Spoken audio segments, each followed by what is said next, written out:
It's just a minute past 1 p.m. East African time. Welcome to Newsfeed right here at TV47. Eid Mubarak to all our Muslim brothers and sisters. I hope you're having a fantastic afternoon. My name is Stanley Nyirungita. In the next 30, I'll be updating you what is happening in the country and beyond. And we start with County 001, where hundreds of Muslim faithfuls went to Tononoka grounds to have the Eid al-Adha prayers. Take a look.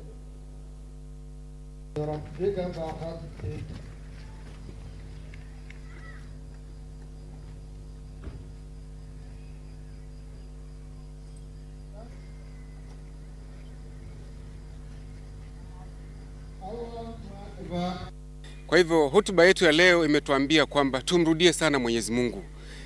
Mambo ambayo tunafanya yamekuwa ni mabaya. Mambo ya ndoa za jinsia moja, mambo ya makosa ambayo tunafanya kumkosea Mwenyezi Mungu ndio analeta shida zote hizi ambazo tuko nazo sasa hizi. Ndio unaona hali ya uchumi imepanda, watu wanalia na school fees, watu wanalia sijui mataxi nini. Yote hii ni kiboko Mwenyezi Mungu anatuchapa kwa sababu mambo yetu yamekuwa mabaya. Kwa hivyo tunawaomba Waislamu wote na hata Wakristo pia warudi sana kwa Mwenyezi Mungu na wafuate yale mambo ambayo Mwenyezi Mungu aliwaruhusu kuyafanya na aliwakataza kuyafanya. Nawahimiza Waislamu wote wakati huu wa kuchinja, wakati wanapochinja wawe wakumbuke watu ambao maskini wasiojiweza, katika hasa wakati huu ambapo kuna hali ngumu wa kimaisha. Nchi yetu iko katika hali ngumu wa kimaisha, namna na kila mtu anavyojua uchumi nchi si mzuri kutokana na mambo ambayo yasiweze kuepukika, mambo ambayo hayawezi kuepukika. Kwa hivyo ningeomba Waislamu na ngihimiza Waislamu kila mahali wakumbuke mandugu zao ambao leo hii wana mahitaji na hawana uwezo wa kupata ile mbuzi ya kuchinja. Kwa hivyo wakati wanapochinja wakumbuke wandugu zao ambao hawana uwezo, waweze kugawana nao hiyo mbuzi, hata kama ni ukumbuko, hata kama ni mguu moja, mkumbuke na ndugu yako, ni mzuri sana. Sio hata sharti kwa Waislamu tu, hata wasiokuwa Waislamu ni mzuri pia uwafurahishe, kwa sababu ni majirani na majirani saa yote wanahitajiana.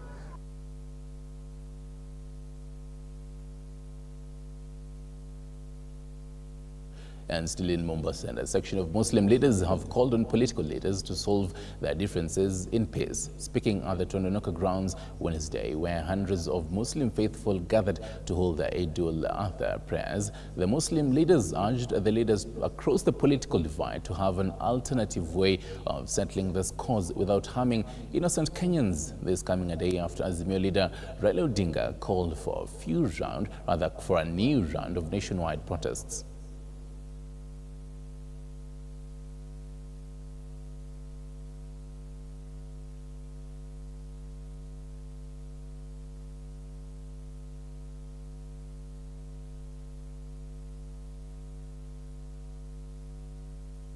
Sasa venye nimeenda kuangalia nikapata. Tunamshukuru Mwenyezi Mungu Azza wa Jalla Subhanahu wa Ta'ala kutufikisha leo siku kubwa kabisa, siku ya Eid al-Adha, ambayo kwamba ni siku ya tukufu yenye mazingatio. Wito wetu ni kwamba tudumishe amani katika nchi yetu ya Kenya, tuwe na upendo, tuache mambo ambayo kwamba yatafanya nchi ya Kenya kuwa katika hali ya mivutano.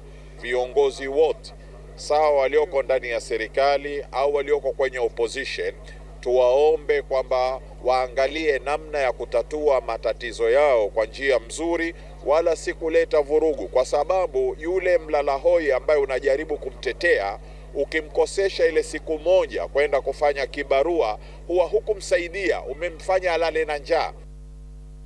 Right now, let's focus on the finance bill. And Migori Muslim leader Omar Hussein Hassan has condemned the parliament for passing the finance bill 2023, saying the bill will expose Kenyans to more hard times.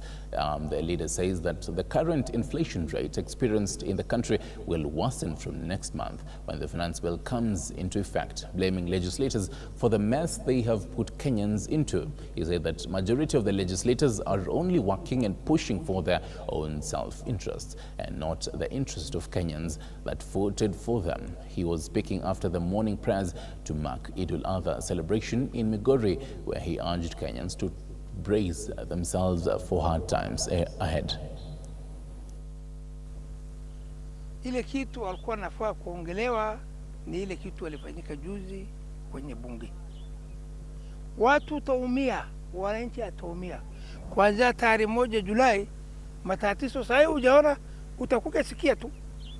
Wale watu wa siasa hawaangalii vile wananchi taishi, maslaha wananchi takuwa namna gani. Hawa naangalia tumbo yao na vile watafanya. Hiyo ndio kitu zao. Hakuna kitu kingine naangalia. Sasa hata kama naongea, wataongea nini? Kila kitu na kushabitishwa. Sasa iliyobaki ni kuzika kwenye kaburi tu, wananchi wote wamezikwa. Mambo kudanganya wananchi juzi nasema tutafanya hivi, tukibandishwa juu ya kiti, kila kitu kitakuwa salama, mvua itanyesha, siji hiyo mambo Waswahili nasema alfu leila wa leila, ile kitu iliyopita. Kwa hivyo tusahau, hakuna kitu naongelea hapa ndani. Tuombe Mwenyezi Mungu tu, tutegemee Mwenyezi Mungu. Hiyo ndio kitu muhimu nasema. Right, let's focus on something else here. Quite sad. 2 children from Kajiado County have lost their lives after their mother allegedly set their house ablaze following a domestic squabble with a husband who allegedly married a second wife. The children, aged 10 and 2 years, were burnt beyond recognition. According to witnesses, the mother tried to take her own life after the incident but was stopped by neighbors. Confirming the incident on phone, Kajiado County Commander David Lorokonywe said the bodies have been moved to Kajiado County Referral Hospital mortuary, with the main suspect receiving treatment before being arraigned. Sasa venye nimeenda kuangalia nikapata moto imejaa kwa mlango, yeye mwenyewe ametoka nje, sijui alifanyaje tena karudi ndani. Kwa hiyo saa huyu mtoto anaitwa Shanteli akalia kwa uchungu, akaniambia Mama Jenny, naomba kuja unisaidie. Sasa sikuwa na venye naweza msaidia, mlango ya bedroom ni kama alikuwa amefunga na kifuli. Kuangalia kwa dirisha moto imeshika, gasi na nuka. Ikawa mtoto analia tu akiita jina yangu, Mama Jenny kuja unisaidie, Mama Jenny kuja unisaidie, lakini sikuwa na uwezo wa kumsaidia. Na saa hiyo nilikuwa tu peke yangu hapa. Sasa kitu alikuwa anatuchangaza na tuambia tu yeye anaenda, hata already amebeba vitu zake zingine, amefanya nini anaenda. Sasa mimi na mwenzangu tukamuongelesha, tukamwambia kwa ndoa lazima misukosuko itokelezee. Sasa wewe ndio rudisha vitu zako, ufanye nini ukae. Mama na baba walikuwa na gombana. Sasa tumepoteza maisha ya watoto innocent. Hii moto ingezimwa juu vijana walikuwa wamejitolea. Kama tungekuwa na zimamoto, hii mambo haigetokea mahali imefika. Watu wa kijiji ya Saina wamehangaika sana, wamepitia kipindi kingumu kuzima hii moto kwa sababu ya ukosefu wa vifaa za kuzima moto katika mji wetu wa Kajiado. Maafa ya watoto wawili wamekufa bila hatia, bila kujua chochote juu yake na ile mzozo ambao wamekuwa naye. Mimi kama mzazi hiyo kitu imeniuma sana. Quite sad there. Now, Gatundu North residents whose farms have been submerged by Karimenju Dam, Karimenju 2 Dam, water now want the government to compensate them or drain the water from their farms. The residents from Iruri, Kiriko and Gituamba villages say that the dam has been the cause of their misery since May last year, and that it has continued to impoverish them since they have been left with no lands to cultivate, noting that putting food on the table for their families has become an uphill task. They also say that valuation of properties for some of the affected villages was done in February this year, but they have never received any word regarding the compensation from the relevant authorities. Ile masida tuko naye hapa ya hii maji imekuja iko karibu na maboma hapa. Hata choo yangu iko na maji, iko karibu kujaa maji. Na mimi ninakuwa nikienda huko kwa adhi wote kuwaambia wakuja watuondolee hapa, na sijui vile wanatufikiria.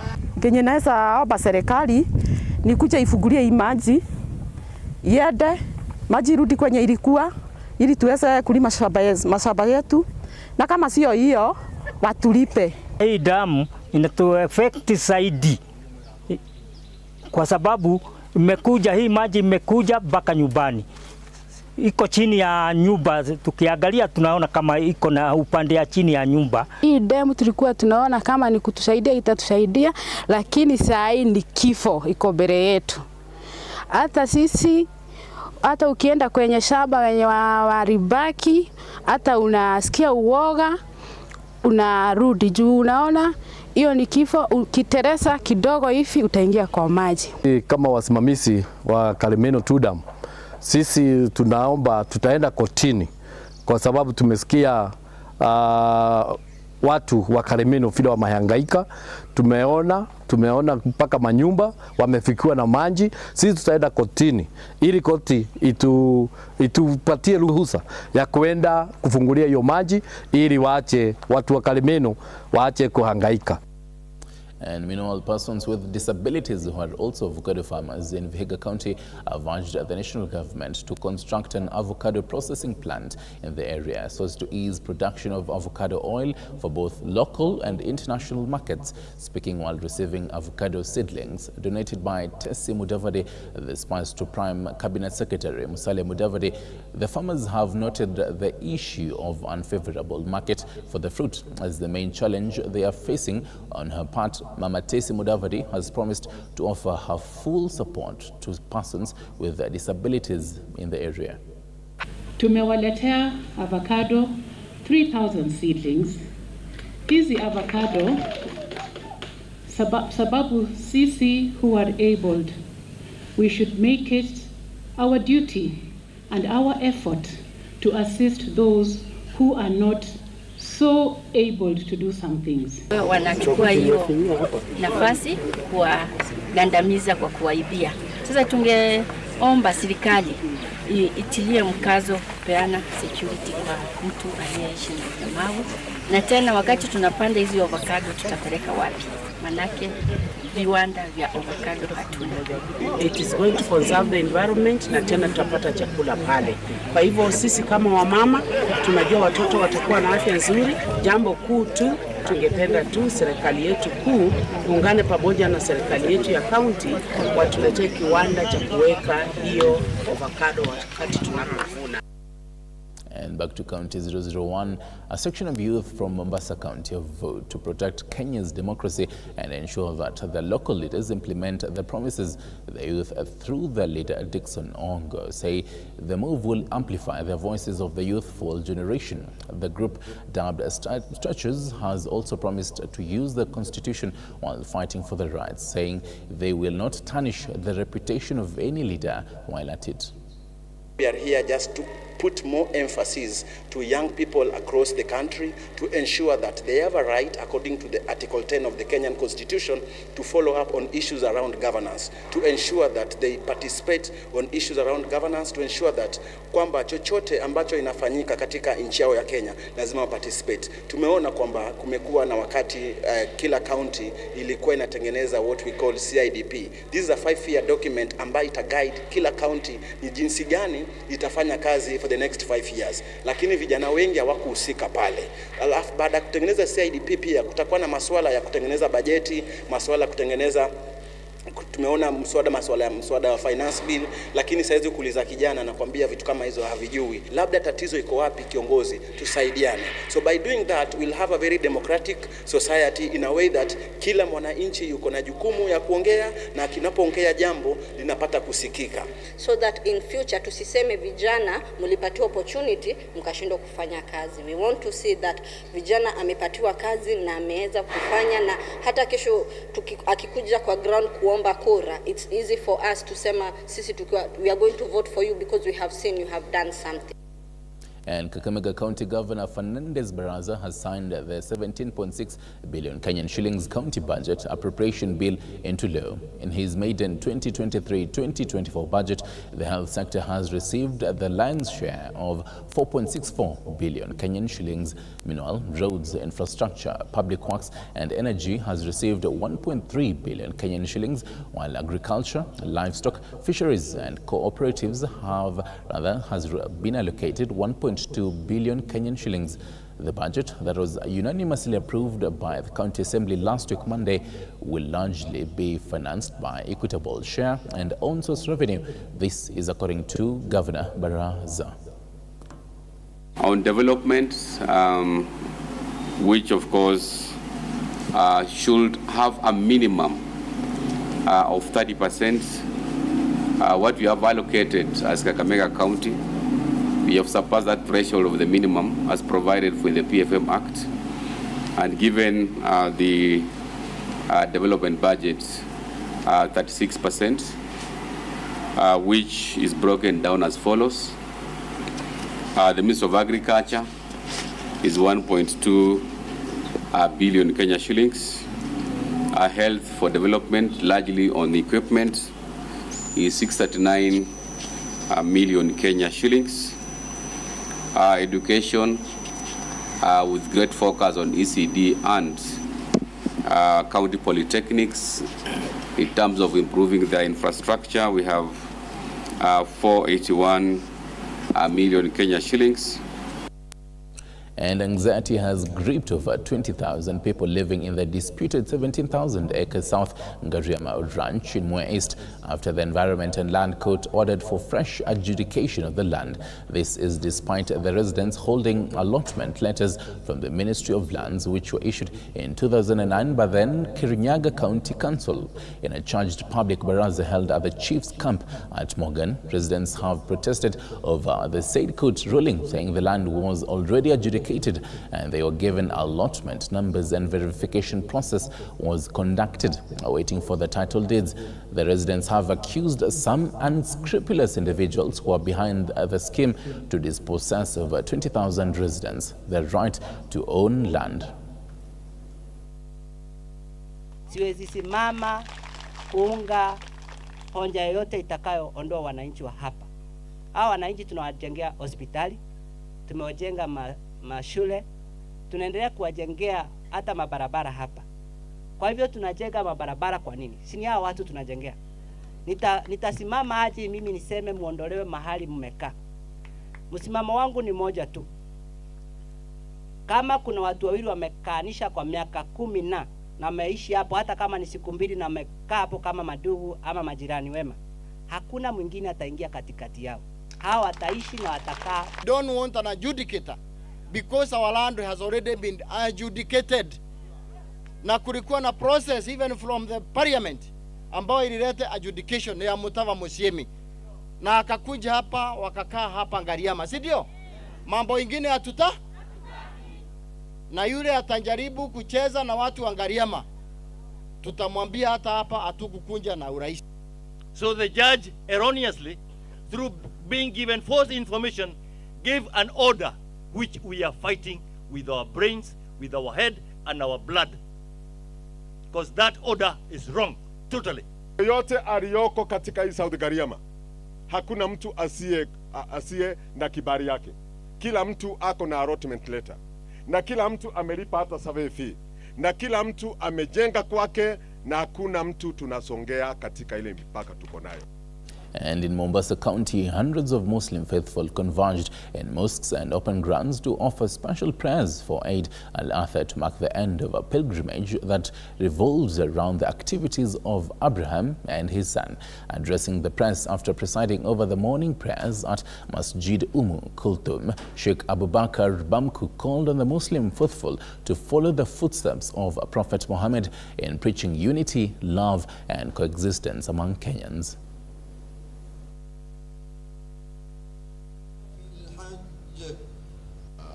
Wasia mkubwa ambao kwamba nawapa Waislamu ndugu zangu kwenye siku hii ya leo, wanche Allah tabaraka wa taala, wamuogope Allah tabaraka wa taala, wachinje vizuri, watoe sadaka vizuri, wawe na maneno mazuri kwa wenzao, wawe na maneno mazuri kwa wake zao na watoto wao na majirani zao na kwa Waislamu na sio kuwa Waislamu.